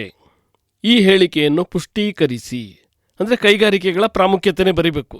ನಿರೂಪಿಸಿ, ಪುಷ್ಟೀಕರಿಸಿ, ಸಮರ್ಥಿಸಿ ಅಂದರೆ ಆ ಒಂದು ಹೇಳಿಕೆಯನ್ನು ನಾವು ಸಮರ್ಥನೆ ಮಾಡಿ ಆನ್ಸರ್ನ ಬರಿಬೇಕು. ಇದಕ್ಕೆ ಹೆಚ್ಚಿನ ಒಂದು ಪ್ರಶ್ನೆ ಪತ್ರಿಕೆಗಳನ್ನ ಅಭ್ಯಾಸ ಮಾಡಿ ಶಿಕ್ಷಕರನ್ನ ಪ್ರಶ್ನೆ ಮಾಡಿ ಇದಕ್ಕೆ ಏನು ಬರಿಬೇಕು ಅಂತ ನಿಮಗೆ ಕ್ಲಿಯರ್ ಆಗುತ್ತೆ. ಇವು ಎಲ್ಲ ಪ್ರಶ್ನೆಗಳ ಅರ್ಥ ಒಂದೇ ಆಗಿದೆ ಅನ್ನೋದು ನಿಮಗೆ ತಿಳಿಯುತ್ತೆ. ಇನ್ನೊಂದು ವಿವರಿಸಿ ಅಂತ ಕೊಡ್ತಾರೆ. ಯಾವುದೇ ವಿಷಯದ ಮೇಲೆ ವಿವರಿಸಿ ಅಂತ ಕೊಡ್ಬೋದು. ಆ ಟೈಮಲ್ಲಿ ನಾವು ವಿವರಿಸಿ ಅಂದ ತಕ್ಷಣ ಪುಟಗಟ್ಟಲೆ ಬರಿಬೇಕು ಅಂದ್ಕೊಳ್ಬಾರ್ದು. ನಾವೇನು ತಿಳ್ಕೊಳ್ಬೇಕು, 2 ಅಂಕದ ಪ್ರಶ್ನೆ ಆದರೆ 4 ಅಂಶಗಳು ಬರಿಬೇಕು, 3 ಅಂಕದ ಪ್ರಶ್ನೆಗಳಾದರೆ 6 ಅಂಶಗಳು ಬರಿಬೇಕು, ಹಾಗೆಯೇ 4 ಅಂಕದ ಪ್ರಶ್ನೆ ಆದರೆ 8 ಅಂಶಗಳನ್ನ ಬರಿಬೇಕು. ಇನ್ನು ಕಾರಣ ಕೊಡಿ, ಏಕೆ, ಈ ರೀತಿಯ ಪ್ರಶ್ನೆಗಳು ಬರ್ಬೋದು. ಹೇಗೆ ವಿವರಿಸಿ, ಪರಿಣಾಮವೇನು, ಕಾರಣವೇನು, ಕ್ಲಾಸಿಕ್ ಕಥನಕ್ಕೆ ಕಾರಣ ಮತ್ತು ಪರಿಣಾಮಗಳನ್ನು ತಿಳಿಸಿ. ಸಂರಕ್ಷಣಾ ವಿಧಾನ, ಮಣ್ಣಿನ ಸಂರಕ್ಷಣಾ ವಿಧಾನಗಳನ್ನು ಪಟ್ಟಿ ಮಾಡಿ ಅಂತ ಕೇಳ್ಬೋದು. ಅರಣ್ಯ ಸಂರಕ್ಷಣೆಗೆ ಕೈಗೊಳ್ಳಬಹುದಾದ ಕ್ರಮಗಳು ಏನು ಅಂತ ಕೇಳ್ಬೋದು. ಪಾತ್ರ, ಭಾರತದ ಸ್ವಾತಂತ್ರ್ಯ ಸಂಗ್ರಾಮದಲ್ಲಿ ಸುಭಾಷ್ ಚಂದ್ರ ಬೋಸ್ರವರ ಪಾತ್ರವನ್ನು ವಿವರಿಸಿ ಅಂತ ಕೇಳ್ಬೋದು. ಪಟ್ಟಿ ಮಾಡಿ ಅಂತ ಕೇಳ್ಬೋದು. ಉದಾಹರಣೆಗೆ ಅರಣ್ಯದ ವಿಧಗಳನ್ನು ಪಟ್ಟಿ ಮಾಡಿ, ಮಣ್ಣಿನ ವಿಧಗಳನ್ನು ಪಟ್ಟಿ ಮಾಡಿ, ಭೂಬಳಕೆಯ ವಿಧಾನಗಳನ್ನು ಪಟ್ಟಿ ಮಾಡಿ, ಈ ರೀತಿ ಪ್ರಶ್ನೆಗಳು ಕೇಳ್ಬೋದು. ಹೆಸರಿಸಿ ಅಂತಲಾದರೂ ಕೇಳ್ಬೋದು. ಈ ರೀತಿ ಪ್ರಶ್ನೆಗಳು ರಚನೆ ಆಗ್ತವೆ. ಈಗ ನಾವು ಯಾವ ಯಾವ ಅಧ್ಯಾಯದಲ್ಲಿ ಯಾವ ಪ್ರಶ್ನೆಗಳು ಬರ್ಬೋದು ಅಂತ ಒಂದು ಸಾರಿ ನೋಡ್ಕೊಂಡು ಹೋಗೋಣ. ಅತಿ ಮುಖ್ಯ ಪ್ರಶ್ನೆಗಳು ರಿಪೀಟ್ ಆಗಿರ್ತಕ್ಕಂಥ, ಪ್ರತಿ ಬಾರಿ ರಿಪೀಟ್ ಆಗಿರ್ತಕ್ಕಂಥ ಪ್ರಶ್ನೆಗಳನ್ನು ನಿಮ್ಮ ಜೊತೆ ಹಂಚ್ಕೊಳ್ಳೋದಕ್ಕೆ ಇಷ್ಟಪಡ್ತೀನಿ ವಿದ್ಯಾರ್ಥಿಗಳ. ತಾವೆಲ್ಲರೂ ಒಂದು ಬುಕ್ಕು, ಪೆನ್ನು ಜೊತೇಲಿ ಇಟ್ಕೊಂಡಿದ್ದೀರಾ ಅಂದ್ಕೊಂಡಿದ್ದೀನಿ. ನಿಮಗೆ ಮುಖ್ಯವಾದ ಒಂದು ಪ್ರಶ್ನೆ ಅಂತ ಬಂತು ಅಂದರೆ ನೀವು ಬರೆದಿಟ್ಕೊಳ್ಬೇಕು. ಯಾವುದೇ ರೇಡಿಯೋ ಕಾರ್ಯಕ್ರಮ ಇರಲಿ, ಟಿ ವಿ ಕಾರ್ಯಕ್ರಮ ಇರಲಿ, ನಿಮ್ಮ ಹತ್ರ ಪೆನ್ನು, ಒಂದು ಬರೆಯುವ ಪುಸ್ತಕ ಇಟ್ಕೊಂಡು ಬರ್ಕೊಳ್ಬೇಕು. ಮೊದಲ ಅಧ್ಯಾಯ ಭಾರತಕ್ಕೆ ಯುರೋಪಿಯನ್ನರ ಆಗಮನ. ಇದರಲ್ಲಿ ಅತಿ ಮುಖ್ಯವಾದ ಪ್ರಶ್ನೆ, ಯುರೋಪಿಯನ್ನರು ಭಾರತಕ್ಕೆ ಜಲಮಾರ್ಗ ಕಂಡುಹಿಡಿಯಲು ಕಾರಣವಾದ ಅಂಶಗಳು ಯಾವ್ಯಾವು? ಅದಕ್ಕೆ ಟರ್ಕರ ಕಾನ್ಸ್ಟಾಂಟಿನೋಪಲ್ ವಶಪಡಿಸಿಕೊಂಡದ್ದು, ಹಾಗೆಯೇ ಸ್ಪೇನ್, ಪೋರ್ಚುಗಲ್ನ ರಾಜರು ನಾವಿಕರಿಗೆ ನೆರವಾಗಿದ್ದು, ವೈಜ್ಞಾನಿಕ ಶೋಧನೆಗಳಾಗಿದ್ದು, ಚರ್ಚಿನವರು ನೆರವು ನೀಡಿದ್ದು, ಈ ಎಲ್ಲ ಅಂಶಗಳನ್ನ ಬರ್ಕೊಂಡು ಹೋಗ್ಬೇಕು. ಇದರಲ್ಲಿ 3 ಅಂಕದ ಪ್ರಶ್ನೆ ಬರುತ್ತೆ ಇದಕ್ಕೆ, ಅಥವಾ 2 ಅಂಕ ಕೇಳ್ಬೋದು. ಒಟ್ಟಿನಲ್ಲಿ ನಾವು 6 ಅಂಶಗಳನ್ನು ತಿಳ್ಕೊಂಡಿರಬೇಕು. ಇನ್ನು ಈ ಅಧ್ಯಾಯದ ಇನ್ನೊಂದು ಮುಖ್ಯ ಪ್ರಶ್ನೆ, ಇದು 3 ಅಂಕಕ್ಕೆ 2 ಅಂಕ ಅಥವಾ 4 ಅಂಕಕ್ಕೂ ಬರ್ಬೋದು. 1757ರ ಪ್ಲಾಸಿ ಕದನಕ್ಕೆ ಪ್ರಮುಖ ಕಾರಣಗಳೇನು ಹಾಗೂ ಅದರ ಪರಿಣಾಮಗಳೇನು, ಎರಡನ್ನೂ ಸೇರಿಸಿ ಕಾರಣ ಪರಿಣಾಮ ಸೇರಿಸಿದ್ರೆ 4 ಅಂಕ ಬರುತ್ತೆ. ಆದರೆ ಒಂದನ್ನೇ ಕೇಳಿದ್ರೆ 2 ಅಥವಾ 3 ಅಂಕಕ್ಕೆ ಬರುತ್ತೆ. ಹಾಗೆಯೇ ಇನ್ನೊಂದು, ಅಲ್ಲಿಗೆ 2 ಪ್ರಮುಖ ಪ್ರಶ್ನೆಗಳಾದ ಯುರೋಪಿಯನ್ನರು ಭಾರತಕ್ಕೆ ಜಲಮಾರ್ಗ ಕಂಡಿರೋ ಕಾರಣವಾದ ಅಂಶಗಳು ಯಾವುವು, ಪ್ಲಾಸಿ ಕದನಕ್ಕೆ ಕಾರಣಗಳೇನು ಹಾಗೂ ಅದರ ಪರಿಣಾಮಗಳೇನು, ಬಕ್ಸಾರ್ ಕದನಕ್ಕೆ ಕಾರಣಗಳು ಹಾಗೂ ಪರಿಣಾಮಗಳೇನು, ಇವು 3 ಪ್ರಶ್ನೆ ಆಯ್ತು. ಈಗ ನೆಕ್ಸ್ಟು ದ್ವಿಮುಖ ಸರ್ಕಾರ ಪದ್ಧತಿಯನ್ನು ವಿವರಿಸಿ, ಅಂದರೆ ಸರ್ಕಾರ ಪದ್ಧತಿಯನ್ನು ವಿವರಿಸಿ ಅಂತ ಕೇಳ್ಬೋದು. ಇನ್ನು 2 ಪ್ರಶ್ನೆಗಳು, ಸಮುದ್ರಯಾನಕ್ಕೆ ವೈಜ್ಞಾನಿಕ ಬೆಳವಣಿಗೆಯೂ ಕಾರಣ, ಈ ಹೇಳಿಕೆಯನ್ನು ಸಮರ್ಥಿಸಿ. ಇನ್ನೊಂದು, ಮಾರ್ತಾಂಡವರ್ಮನ ಆಡಳಿತ ಭಾರತದ ಇತಿಹಾಸದಲ್ಲಿ ಪ್ರಮುಖ ಕಾಲಘಟ್ಟವಾಗಿ ಗುರುತಿಸಲ್ಪಡುತ್ತದೆ ಹೇಗೆ? ಮಾರ್ತಾಂಡವರ್ಮನ ಬಗ್ಗೆ ಒಂದು ಪ್ರಶ್ನೆ ಬರ್ಬೋದು ಈ ವರ್ಷ. ನೀವೇನು ಮಾಡಬೇಕು, ಮಾರ್ತಾಂಡವರ್ಮ ಅಂದ ತಕ್ಷಣ ಏನು ಕಲ್ತಿರ್ತೀರ ಅದನ್ನು ಬರೀರಿ. ಪದಗಳು ವ್ಯತ್ಯಾಸ ಆದರೂ ಏನು ಅರ್ಥ ಒಂದೇ ಇರುತ್ತದು. ಅಲ್ಲಿಗೆ ಈ ಅಧ್ಯಾಯದಲ್ಲಿ ಒಟ್ಟು ನಾವು 5 ಅಥವಾ 6 ಪ್ರಶ್ನೆಗಳನ್ನು ಕಲಿತ್ರೆ 2 ಅಥವಾ 3 ಅಂಕಗಳನ್ನು ಪಡಿಬೋದು. ಈಗ 2ನೇ ಅಧ್ಯಾಯ ಬ್ರಿಟಿಷ್ ಆಳ್ವಿಕೆಯ ವಿಸ್ತರಣೆ. ಮಕ್ಕಳ, ಈ ಅಧ್ಯಾಯದಲ್ಲಿ 2 ಪ್ರಶ್ನೆಗಳನ್ನು ಕಲಿತ್ರೆ ಸಾಕು, ನಾವು ಕನಿಷ್ಠ 2 ಅಂಕ ಅಥವಾ 3 ಅಂಕನ ಆರಾಮಾಗಿ ಪಡಿಬೋದು. ಆದರೆ ಈ ಪಾಠವನ್ನು ಮಿಸ್ ಮಾಡಬೇಡಿ. ಇದರಲ್ಲಿ 2 ಪ್ರಶ್ನೆಗಳನ್ನು ಕಡ್ಡಾಯವಾಗಿ ಕಲೀಲೇಬೇಕು. ಒಂದು, ಸಹಾಯಕ ಸೈನ್ಯ ಪದ್ಧತಿಯ ನಿಬಂಧನೆಗಳಾವುವು? ಅಂದರೆ ಅಲ್ಲಿ ಏನು ನಿಬಂಧನೆಗಳ ಅಂಶಗಳು ಬರ್ತವೆ, ಅದರಲ್ಲಿ 6 ಅಂಶಗಳನ್ನು ನಾವು ಕಲ್ತ್ಕೊಂಡು ಬರೆಯೋದಕ್ಕೆ ಸಿದ್ಧರಾಗಬೇಕು. ಯಾಕೆ ನಾವು ಈ ಒಂದು ಭಾಗದಲ್ಲಿ ಅಂಕ ಕಳ್ಕೊಳ್ತೀವಿ ಅಂದರೆ, ನೀವು ಸಹಾಯಕ ಸೈನ್ಯ ಪದ್ಧತಿಯ ನಿಬಂಧನೆಗಳಾವುವು ಅಂತ ಕಲ್ತಿರ್ತೀರ. ಆದರೆ ಇನ್ನೊಂದು ಪ್ರಶ್ನೆ, ಸಹಾಯಕ ಸೈನ್ಯ ಪದ್ಧತಿಯು ಬ್ರಿಟಿಷ್ ಆಳ್ವಿಕೆಯ ವಿಸ್ತರಣೆಗೆ ನೆರವಾಯಿತು ಹೇಗೆ? ಬೇರೆ ಪ್ರಶ್ನೆ ಅಂತ ತಿಳ್ಕೊಳ್ತೀರ. ಒಂದು ತಿಳ್ಕೊಳ್ಳಿ, ಸಹಾಯಕ ಸೈನ್ಯ ಪದ್ಧತಿ ವಿವರಿಸಿ, ನಿಬಂಧನೆಗಳಾವು, ಹೇಗೆ ನೆರವಾಯಿತು, ಏನೇ ಬಂದರೂ ನೀವು ಕಲ್ತಿರೋ 6 ಅಂಶಗಳನ್ನು ಬರೀರಿ. ಇನ್ನೊಂದು ಪ್ರಶ್ನೆ 2 ಅಂಕದ್ದು, ದತ್ತು ಮಕ್ಕಳಿಗೆ ಹಕ್ಕಿಲ್ಲ ಎಂಬ ನೀತಿಗೆ ಒಳಪಟ್ಟ ರಾಜ್ಯಗಳಾವುವು? ಕನಿಷ್ಠ 4 ರಾಜ್ಯಗಳನ್ನಾದರೂ ನಾವು ಬರೆಯೋದಕ್ಕೆ ಅಭ್ಯಾಸ ಮಾಡೋಕ್ಕೂ ತುಂಬ ಈಸಿಯಾದ ಪ್ರಶ್ನೆಗಳಿವು. ಇವೆರಡು ಪ್ರಶ್ನೆಗಳನ್ನು ಕಲ್ತರೆ 2 ಅಥವಾ 3 ಅಂಕ ಪಡಿತೀವಿ. ಇನ್ನು ಈ ಪಾಠದಲ್ಲಿ 1 ಅಂಕದ ಮೊದಲು ನಾವು ಹೇಳಿದ್ವಲ್ಲ, ಪ್ರಮುಖ ಒಪ್ಪಂದಗಳು, ವೆಲ್ಲೆಸ್ಲಿ ರಾಜೀನಾಮೆ ಕೊಟ್ಟು ಹಿಂದಿರುಗಲು ಕಾರಣವೇನು, ಈ ರೀತಿಯ 1 ಅಂಕದ ಪ್ರಶ್ನೆ ಬರೋದಕ್ಕೂ ಅವಕಾಶ ಇದೆ. ಇನ್ನು 3ನೇ ಅಧ್ಯಾಯದಲ್ಲಿ ನಾವು ಯಾವ್ಯಾವ ಪ್ರಶ್ನೆಗಳಿಗೆ ಹೆಚ್ಚು ಗಮನ ಕೊಡಿ, ಹೆಚ್ಚು ರಿಪೀಟ್ ಆಗಿರೋ ಪ್ರಶ್ನೆಗಳ್ಯಾವು? ಮಕ್ಕಳ, ನಾವು ಹೇಳ್ತಾ ಇರೋದು ಈಗೆಲ್ಲ ಅಧ್ಯಾಯದಲ್ಲಿ ಹೆಚ್ಚು ಬಾರಿ ರಿಪೀಟ್ ಆಗಿರೋ ಪ್ರಶ್ನೆಗಳು ಹೇಳ್ತೀವಿ. ಅಷ್ಟನ್ನು ಕಲ್ತರೆ ನಾವು ಆರಾಮಾಗಿ 40 ಅಂಕಗಳನ್ನು ಗಳಿಸ್ಬೋದು. ಮೊದಲನೇದಾಗಿ ಇಲ್ಲಿ ರಿಪೀಟ್ ಆಗಿರೋದು, ಬ್ರಿಟಿಷರು ಜಾರಿಗೆ ತಂದ ಜಮೀನ್ದಾರಿ ಪದ್ಧತಿಯು ರೈತರನ್ನು ಶೋಷಣೆಗೆ ಈಡು ಮಾಡಿತು ಅಂತನಾರು ಕೇಳ್ಬೋದು. ಅಥವಾ ಇದೇ ಪ್ರಶ್ನೆ, ಬ್ರಿಟಿಷರು ಜಾರಿಗೆ ತಂದ ಜಮೀನ್ದಾರಿ ಪದ್ಧತಿಯ ಪರಿಣಾಮಗಳೇನು ಅಂತನಾದರೂ ಕೇಳ್ಬೋದು. ಅಥವಾ ಇನ್ನೊಂದು, ಕಾಯಂ ಜಮೀನ್ದಾರಿ ಪದ್ಧತಿ ರೈತರನ್ನು ಸಾಲದಲ್ಲೇ ಹುಟ್ಟಿ ಸಾಲದಲ್ಲೇ ಬದುಕಿ ಸಾಲದಲ್ಲೇ ಸಾಯುವಂತೆ ಮಾಡಿತು ಅಂತಲಾದರೂ ಕೇಳ್ಬೋದು. ಒಟ್ಟಿನಲ್ಲಿ ಬ್ರಿಟಿಷರು ಜಾರಿಗೆ ತಂದ ಭೂ ಕಂದಾಯ ನೀತಿಯ ಪರಿಣಾಮಗಳೇನು ಅನ್ನೋ ಆನ್ಸರ್ನ ಈಗ ಹೇಳಿದ ಎಲ್ಲ ಪ್ರಶ್ನೆಗಳಿಗೂ ಬರೆದ್ರೆ ಉತ್ತರ ಸರಿ ಹೋಗುತ್ತೆ. ಇದು 3 ಅಂಕದ ಪ್ರಶ್ನೆ. ಇನ್ನೊಂದು ರಿಪೀಟ್ ಆಗಿರೋದು, ರೈತಾವಾರಿ ಪದ್ಧತಿಯು ಕಾಯಂ ಜಮೀನ್ದಾರಿ ಪದ್ಧತಿಗಿಂತ ಭಿನ್ನವಾಗಿದೆ ಹೇಗೆ? ಅಂದರೆ ರೈತಾವಾರಿ ಪದ್ಧತಿಯ ಲಕ್ಷಣ, ಜಮೀನ್ದಾರಿ ಪದ್ಧತಿಯ ಲಕ್ಷಣವನ್ನು ಬರಿಬೇಕು. ಅತಿ ಮುಖ್ಯ ಪ್ರಶ್ನೆ ಇನ್ನೊಂದು, ಬ್ರಿಟಿಷ್ ಶಿಕ್ಷಣದಿಂದ ಉಂಟಾದ ಪರಿಣಾಮಗಳೇನು? ಬ್ರಿಟಿಷ್ ಶಿಕ್ಷಣ ಪಡೆದೋದಕ್ಕೆ ಭಾರತೀಯರು ಅವರಲ್ಲಿ ಏನೇನು ಬದಲಾವಣೆ ಆಯಿತು ಅನ್ನೋದನ್ನು ನಾವು ತಿಳ್ಕೊಳ್ಬೇಕು. ಹಾಗೆಯೇ ಭಾರತದಲ್ಲಿ ಶಿಕ್ಷಣ ಬೆಳವಣಿಗೆಗೆ ಬ್ರಿಟಿಷರು ನೀಡಿದ ಕೊಡುಗೆಗಳೇನು ಅನ್ನೋದನ್ನು ನಾವು ತಿಳ್ಕೊಳ್ಬೇಕು. ಇವು ಈ ಒಂದು ಅಧ್ಯಾಯದಲ್ಲಿ ಗಮನಿಸಬೇಕಾದ ಪ್ರಶ್ನೆಗಳು.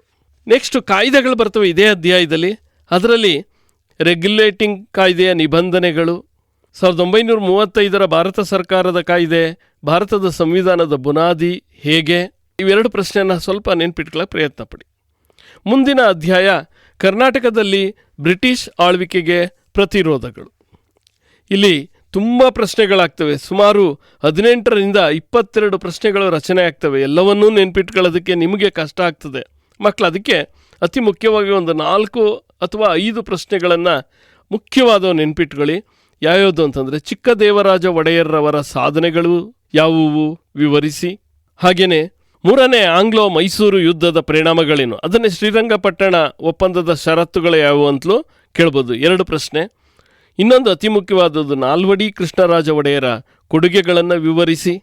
ಹಲಗಲಿ ಬೇಡರ ದಂಗೆ ಹೇಗೆ ನಡೆಯಿತು, ಕಿತ್ತೂರಿನ ಸಂರಕ್ಷಣೆಯಲ್ಲಿ ಕಿತ್ತೂರು ರಾಣಿ ಚೆನ್ನಮ್ಮ ಮತ್ತು ಸಂಗೊಳ್ಳಿ ರಾಯಣ್ಣನ ಪಾತ್ರವೇನು, ಈ ಪ್ರಶ್ನೆಗಳನ್ನು ನಾವು ಓದಿ ಸಿದ್ಧತೆ ಮಾಡ್ಕೊಂಡ್ರೆ ಅನುಕೂಲ ಆಗ್ತದೆ. ಮುಂದಿನ ಅಧ್ಯಾಯ ಸಾಮಾಜಿಕ ಮತ್ತು ಧಾರ್ಮಿಕ ಸುಧಾರಣಾ ಚಳುವಳಿಗಳು. ಒಂದು ಸಲಹೆ ನಿಮಗೆ ಮಕ್ಕಳ, ಬ್ರಹ್ಮ ಸಮಾಜ, ಆರ್ಯ ಸಮಾಜ, ಸತ್ಯಶೋಧಕ ಸಮಾಜ, ಪ್ರಾರ್ಥನಾ ಸಮಾಜ, ಈ 4 ಸಮಾಜಕ್ಕೆ ಸುಧಾರಣೆಗಳೇನು ಅಂತ ಕೇಳಿದ್ರೆ, ಉದಾಹರಣೆಗೆ ಆರ್ಯ ಸಮಾಜದ ಸುಧಾರಣೆಗಳೇನು, ಸತ್ಯಶೋಧಕ ಸಮಾಜದ ಸುಧಾರಣೆಗಳೇನು ಅಂತ ಕೇಳಿದ್ರೆ, ಎಲ್ಲದಕ್ಕೂ 4 ಪಾಯಿಂಟು ಸೇಮ್ ಬರೋಂಥವನ್ನ. ಶಿಕ್ಷಣಕ್ಕೆ ಹೆಚ್ಚು ಒತ್ತನ್ನು ನೀಡಿದರು, ಬಾಲ್ಯ ವಿವಾಹವನ್ನು ಖಂಡಿಸಿದರು, ಮೂಢನಂಬಿಕೆಯನ್ನು ವಿರೋಧಿಸಿದ್ರು. ಈ ರೀತಿಯ ಸೇಮ್ ಆನ್ಸರ್ ಬರ್ತಕ್ಕಂಥ ಪದಗಳನ್ನು ನಾವು ಪಟ್ಟಿ ಮಾಡಿಟ್ಕೊಂಡು ಯಾವುದೇ ಈ 4 ಸಮಾಜದ ಬಗ್ಗೆ ಪ್ರಶ್ನೆ ಕೇಳಿದರೆ ಆನ್ಸರ್ ಬರಿಬೋದು. ಇನ್ನು ಅತಿ ಮುಖ್ಯವಾದದ್ದು ಇನ್ನೊಂದು ಪ್ರಶ್ನೆ, ಸ್ವಾಮಿ ವಿವೇಕಾನಂದರು ಯುವಶಕ್ತಿಯ ಪ್ರೇರಕರಾಗಿದ್ದರು ಎಂಬುದನ್ನು ವಿವರಿಸಿ. ಹಾಗೆಯೇ ಅಲಿಘರ್ ಚಳವಳಿಯ ಉದ್ದೇಶಗಳನ್ನು ತಿಳಿಸಿ, ದಯಾನಂದ ಸರಸ್ವತಿಯವರ ವೇದಗಳಿಗೆ ಹಿಂದಿರುಗಿ ಕರೆಯನ್ನು ವಿಶ್ಲೇಷಿಸಿ. ಈ ರೀತಿಯ ಪ್ರಶ್ನೆಗಳಿಗೆ ಹೆಚ್ಚು ಗಮನ ಕೊಡಿ. ಮಕ್ಕಳ, ಈ ಪಾಠವನ್ನು ಮರಿಬೇಡಿ. ಭಾರತದ ಪ್ರಥಮ ಸ್ವಾತಂತ್ರ್ಯ ಸಂಗ್ರಾಮ, ಕನಿಷ್ಠ 3 ಅಂಕವನ್ನು ಆರಾಮಾಗಿ ಗಳಿಸ್ಬೋದು. ಒಂದು 5 ಪ್ರಶ್ನೆಗಳನ್ನು ಓದಿದ್ರೆ ನಮಗೆ 3 ಅಂಕಗಳು ದೊರೆಯುತ್ತೆ. ಈ ಅಧ್ಯಾಯದಲ್ಲಿ ಬರೋ ಪ್ರಶ್ನೆಗಳು ಏನೇನಪ್ಪ ಅಂತಂದರೆ, ಭಾರತದ ಪ್ರಥಮ ಸ್ವಾತಂತ್ರ್ಯ ಸಂಗ್ರಾಮಕ್ಕೆ ರಾಜಕೀಯ ಕಾರಣಗಳೇನು, ಭಾರತದ ಪ್ರಥಮ ಸ್ವಾತಂತ್ರ್ಯ ಸಂಗ್ರಾಮಕ್ಕೆ ಆರ್ಥಿಕ ಕಾರಣಗಳೇನು, 1857ರ ದಂಗೆಗೆ ತಕ್ಷಣದ ಕಾರಣವೇನು, 1857ರ ದಂಗೆಯ ವಿಫಲತೆಗೆ ಕಾರಣಗಳೇನು. ಇದು ತುಂಬ ಬಾರಿ ರಿಪೀಟ್ ಆಗಿರೋ ಪ್ರಶ್ನೆ. ಇನ್ನೊಂದು ಸಾರಿ ಹೇಳ್ತೀನಿ. 1857ರ ದಂಗೆಯ ವಿಫಲತೆಗೆ ಕಾರಣಗಳೇನು. ಪದ ಬಳಕೆ ಬೇರೆ ಬೇರೆ ಇರುತ್ತೆ, ಆನ್ಸರ್ ಒಂದೇ ಆಗಿರುತ್ತೆ, ನೀವು ಅರ್ಥೈಸ್ಕೊಂಡು ಬರೀಬೇಕು. 1857ರ ದಂಗೆಯ ಪರಿಣಾಮಗಳೇನು. ಇವಿಷ್ಟು 4-5 ಪ್ರಶ್ನೆಗಳನ್ನು ಕಲಿತ್ಕೊಂಡ್ರೆ ಆರಾಮವಾಗಿ ನಾವು 3 ಅಂಕಗಳನ್ನು ಪಡಿಬೋದು. ಇನ್ನು ಸ್ವಾತಂತ್ರ್ಯ ಹೋರಾಟ, ಈ ಅಧ್ಯಾಯ ತುಂಬ ಹೆಚ್ಚು ಮಾಹಿತಿಗಳನ್ನು ಹೊಂದಿರತಕ್ಕಂಥದ್ದು. ಒಟ್ಟು 26 ಪ್ರಶ್ನೆಗಳು ರಚನೆ ಆಗ್ತವೆ. ಆದರೆ ಎಲ್ಲವನ್ನೂ ಓದಿ ನೆನ್ಪಿಟ್ಕೊಳ್ಳೋದು ನಮಗೆ ಕಷ್ಟ ಆಗೋದ್ರಿಂದ ನೀವು ಕೆಲವು ಪ್ರಶ್ನೆಗಳನ್ನಾದರೂ ನೆನ್ಪಿಟ್ಕೊಳ್ಬೋದು. ಉದಾಹರಣೆಗೆ, ಮಂದಗಾಮಿಗಳು ಯಾರು, ಅವರ ಪ್ರಮುಖ ಬೇಡಿಕೆಗಳೇನು, ಸಂಪತ್ತಿನ ಸೋರುವಿಕೆ ಸಿದ್ಧಾಂತ, ಹಾಗೆಯೇ ಕ್ರಾಂತಿಕಾರಿಗಳ ಹೋರಾಟವನ್ನು ವಿವರಿಸಿ, ಭಾರತದ ಸ್ವಾತಂತ್ರ್ಯ ಚಳವಳಿಯಲ್ಲಿ ಮಹಾತ್ಮ ಗಾಂಧೀಜಿಯವರ ಪಾತ್ರವೇನು, ಹಾಗೆ ಸುಭಾಷ್ ಚಂದ್ರ ಬೋಸರ ಪಾತ್ರ, ನೆಹರೂರವರ ಪಾತ್ರ, ಅಂಬೇಡ್ಕರ್ ಅವರ ಹೋರಾಟ, ಅಸಹಕಾರ ಚಳವಳಿ, ಜಲಿಯನ್ ವಾಲ್ಬಾಗ್ ಹತ್ಯಾಕಾಂಡವು ಬ್ರಿಟಿಷರ ಹೇಯ ಕೃತ್ಯವಾಗಿತ್ತು ವಿವರಿಸಿ, ಕಾರ್ಮಿಕರ ಮತ್ತು ರೈತರ ಹೋರಾಟ, ಇದನ್ನು ಸಹ ನೆನ್ಪಿಟ್ಕೊಳ್ಬೇಕು. ಒಂದು 8-10 ಪ್ರಶ್ನೆಗಳನ್ನು ನೆನ್ಪಿಟ್ಕೊಂಡ್ರೆ 4 ಅಂಕಗಳನ್ನು ಸುಲಭವಾಗಿ ಗಳಿಸ್ಬೋದು. ಇನ್ನೊಂದು ಇತಿಹಾಸ ವಿಭಾಗದಲ್ಲಿ ಅಥವಾ ಅನ್ನೋ ಪ್ರಶ್ನೆ 4 ಅಂಕಕ್ಕೆ 1 ಬರುತ್ತೆ. ಒಟ್ಟು 4 ಅಂಕದ 2 ಪ್ರಶ್ನೆಗಳು ಬರುತ್ತೆ. ಅದರಲ್ಲಿ 1 ಪ್ರಶ್ನೆಗೆ ಅಥವಾ ಅಂತ ಬರುತ್ತೆ. ಯಾವುದಾದ್ರೂ ಒಂದು ಪ್ರಶ್ನೆ ಮರ್ತೋದ್ರು ಅಥವಾ ಬರಲಿಲ್ಲ ಅಂದರೂ ಅಥವಾದಲ್ಲಿ ಇನ್ನೊಂದು ಪ್ರಶ್ನೆ ಬಂದಿರುತ್ತೆ, ಅದಕ್ಕೆ ನಾವು ಬರೆಯೋದಕ್ಕೆ ಈಸಿ ಆಗುತ್ತೆ.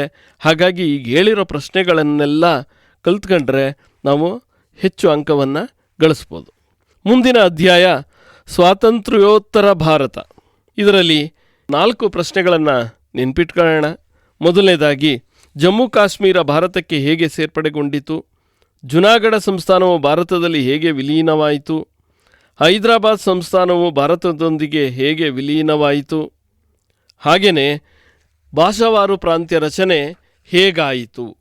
ಈ ಪ್ರಶ್ನೆಗಳನ್ನು ಹೆಚ್ಚು ಗಮನ ಕೊಟ್ಟು ಅಭ್ಯಾಸ ಮಾಡಬೇಕು. ಹಾಗೆಯೇ ಗೋವಾವನ್ನು ಪೋರ್ಚುಗೀಸರಿಂದ ಹೇಗೆ ಮುಕ್ತಗೊಳಿಸಲಾಯಿತು, ಇದೊಂದು ಪ್ರಶ್ನೆಯನ್ನು ಸಹ ನಾವು ನೆನ್ಪಿಟ್ಕೊಳ್ಬೇಕು. ಹೀಗೆ ಒಂದು 5 ಪ್ರಶ್ನೆಗಳನ್ನು ನೆನ್ಪಿಟ್ಕೊಂಡ್ರೆ 2 ಅಂಕ ಪಡಿಬಹುದು. ಮಹಾಯುದ್ಧಗಳು ಮತ್ತು ಭಾರತದ ಪಾತ್ರ, ಇದೊಂದು ಸ್ವಲ್ಪ ಕಠಿಣವಾದ ಅಧ್ಯಾಯ ನಿಮಗೆ ನೆನ್ಪಿಟ್ಕೊಳ್ಳೋದಕ್ಕೆ. ಆದರೆ 1 ಅಥವಾ 2 ಪ್ರಶ್ನೆಗಳನ್ನು ನೆನ್ಪಿಟ್ಕೊಳ್ಳಿ. ಮೊದಲನೇದಾಗಿ, ಮಹಾಯುದ್ಧಗಳ ಪರಿಣಾಮವೇನು. 2ಕ್ಕೂ ಬರಿಬೋದು ನೀವು. ಸಾವು ನೋವು ಉಂಟಾಯಿತು, ಆಸ್ತಿ ನಾಶವಾಯಿತು, ಈ ರೀತಿ ಪಾಯಿಂಟ್ಗಳು 2ಕ್ಕೂ ಕಾಮನ್ ಆಗಿರೋದನ್ನು ನೆನ್ಪಿಟ್ಕೊಳ್ಬೋದು. ಇನ್ನೊಂದು, ನಾಜಿ ಸಿದ್ಧಾಂತವು ಜರ್ಮನಿಯನ್ನು ಹಾಳು ಮಾಡಿತು ಹೇಗೆ, ಫ್ಯಾಸಿಸ್ಟ್ ವಾದದ ಲಕ್ಷಣಗಳಾವು. ಇವೆರಡು ತುಂಬ ಮುಖ್ಯವಾದ ಪ್ರಶ್ನೆಗಳು. ಇನ್ನೊಂದು, ದೆಹಲಿಯ ತೀನ್ ಮೂರ್ತಿ ಭವನದ ಮಹತ್ವವನ್ನು ತಿಳಿಸಿ. ಈ ಒಂದು ತೀನ್ ಮೂರ್ತಿ ಭವನ ಹಾಗೆಯೇ ನಾಜಿ ಸಿದ್ಧಾಂತ, ಫ್ಯಾಸಿಸ್ಟ್ ವಾದ, ಮೊದಲ ಅಥವಾ 2ನೇ ಮಹಾಯುದ್ಧದ ಪರಿಣಾಮಗಳೇನು, ಇಷ್ಟು ವಿಚಾರಗಳನ್ನ ತಿಳ್ಕೊಂಡ್ರೆ ಸಾಕು ಈ ಅಧ್ಯಾಯದಲ್ಲಿ. ಇವಿಷ್ಟು ಇತಿಹಾಸ ವಿಭಾಗಕ್ಕೆ ಸೇರಿದ ವಿಚಾರಗಳು. ಇದರಲ್ಲಿ ಒಟ್ಟು 11 ಪ್ರಶ್ನೆಗಳು ಬರ್ತವೆ, 25 ಅಂಕಗಳಿರ್ತವೆ. ನಾವು ಹೇಳಿದ ಪ್ರಶ್ನೆಗಳನ್ನು ಈಗ ಕಲ್ತ್ಕೊಂಡ್ರೆ ಕನಿಷ್ಠ 10ರಿಂದ 15 ಅಂಕಗಳನ್ನು ನಾವು ಗಳಿಸ್ಕೊಳ್ಬೋದು.